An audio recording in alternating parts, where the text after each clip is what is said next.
एक दर्दनाक ब्रेकअप के बाद रिया, एक शांत और अंतर्मुखी ग्राफिक डिज़ाइनर, ने शहर छोड़ने और किसी शांत अनजान जगह पर नई जिंदगी शुरू करने का फैसला किया।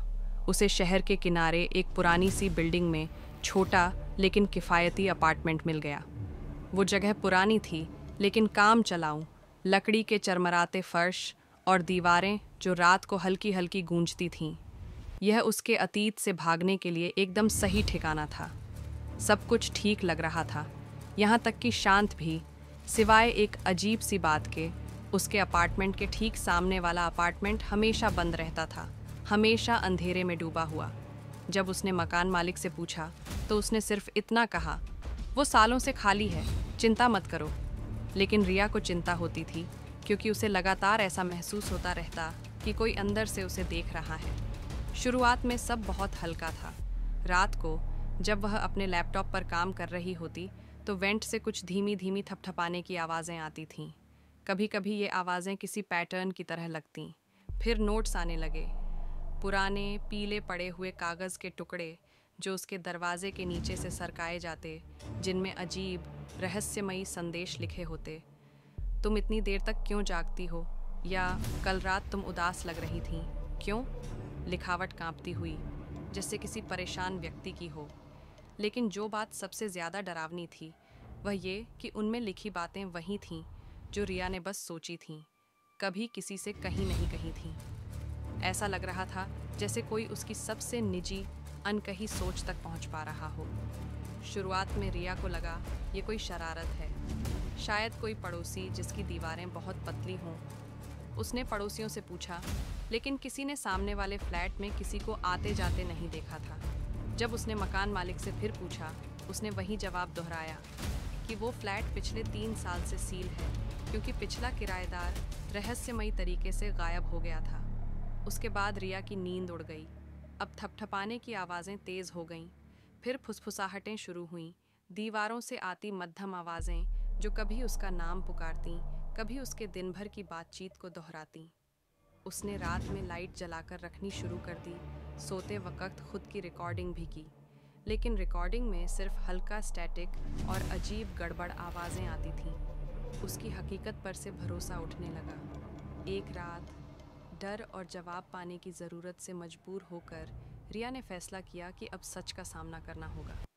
रात के 3 बजे जब बिल्डिंग में सन्नाटा पसरा था, वह धीरे से हॉलवे पार करके उस रहस्यमयी फ्लैट के सामने पहुंची। चौंकाने वाली बात यह थी, दरवाज़ा खुला हुआ था। अंदर अपार्टमेंट धूल से भरा था, हर कोने में जाले। हवा ठंडी और भारी लग रही थी। ऐसा लग रहा था जैसे सालों से कोई यहाँ नहीं रहा। लेकिन कुछ चीज़ें ताजगी का सबूत दे रही थीं।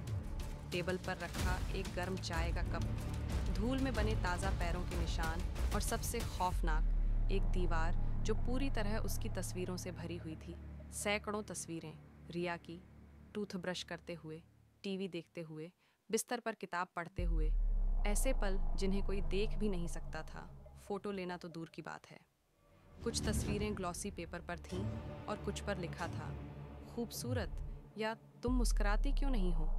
डर के मारे उसके हाथ पैर कांपने लगे। जैसे ही वह भागने को मुड़ी, दीवार के पीछे से एक फुसफुसाहट आई, मैं तुम्हें देख रहा हूँ। रिया दौड़ती हुई अपने अपार्टमेंट में पहुंची, दरवाज़ा बंद किया और फूट फूट कर रोने लगी। लेकिन उसका डरावना सपना अभी ख़त्म नहीं हुआ था। अब कमरे में एक हल्की चरमराहट सुनाई दी, दीवार के अंदर से कोई हिल रहा था। उसने आवाज़ का पीछा किया और देखा कि दीवार के एक हिस्से पर रंग हल्का और अजीब था। डरते हुए उसने दीवार को खोला और वहाँ एक संकरी सी जगह थी, बिल्कुल काली, सीलन भरी, बदबूदार। उसने टॉर्च से अंदर देखा और सांस थम गई। अंदर बिस्तर बिछा था, खाने के खाली पैकेट पड़े थे, कैमरा इक्विपमेंट। कोई उस दीवार के अंदर रह रहा था, छेदों से उसे देखता था, वेंट्स से सुनता था, उसकी तस्वीरें खींचता था। वह पीछे हटने लगी, तभी उस अंधेरे से एक धीमी आवाज़ आई, मैं हमेशा से यहीं था रिया। अगले ही दिन रिया ने सब कुछ छोड़कर अपार्टमेंट खाली कर दिया। किसी को कुछ नहीं बताया, कौन यकीन करता।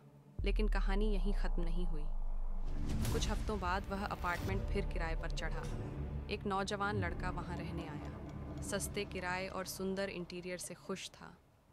लेकिन कुछ ही दिनों में उसने भी चीज़ें महसूस करनी शुरू कर दी। रात को टैपिंग, एक निगाह जो हमेशा उस पर बनी रहती। और फिर एक शाम जब वह फर्नीचर खिसका रहा था तो वहीं दीवार पैनल गलती से खुल गया। अंदर वही संकरी जगह थी, लेकिन इस बार वो खाली नहीं थी। अंदर से एक जोड़ी पीली आंखें उसे घूर रही थीं और एक कराहती हुई आवाज़ आई, वो परफेक्ट थी, लेकिन तुम भी चले जाओगे।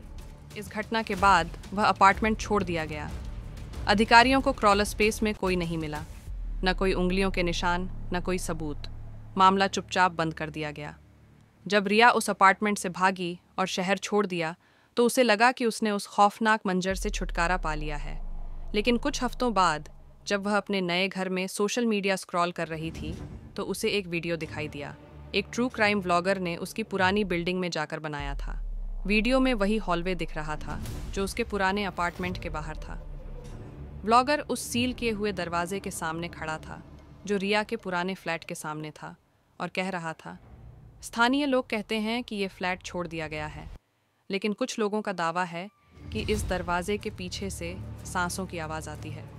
कैमरा धीरे धीरे दरवाजे की झिड़ी यानी पीप होल की ओर घूमता है और तभी वो हुआ। सिर्फ 1 सेकंड के लिए कुछ पलकें झपकीं।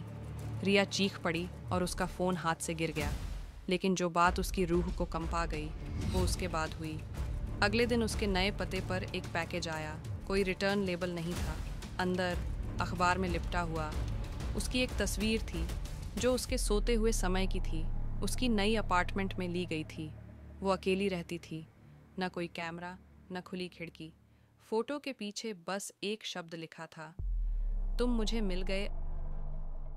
जब आप कोई अपार्टमेंट खरीदें या किराए पर लें तो ये बातें याद रखें। अपनी वेंट्स चेक करें, अपनी अलमारियां चेक करें और सबसे ज़रूरी बात, उस दीवार को ज़रूर जांचें जिसे आप हमेशा नज़रअंदाज करते आए हैं। कहीं वो खोखली तो नहीं, क्योंकि कभी कभी जो शख्स आपको देख रहा है वो कभी गया ही नहीं होता और हो सकता है वो पहले से ही आपकी दीवारों के अंदर हो।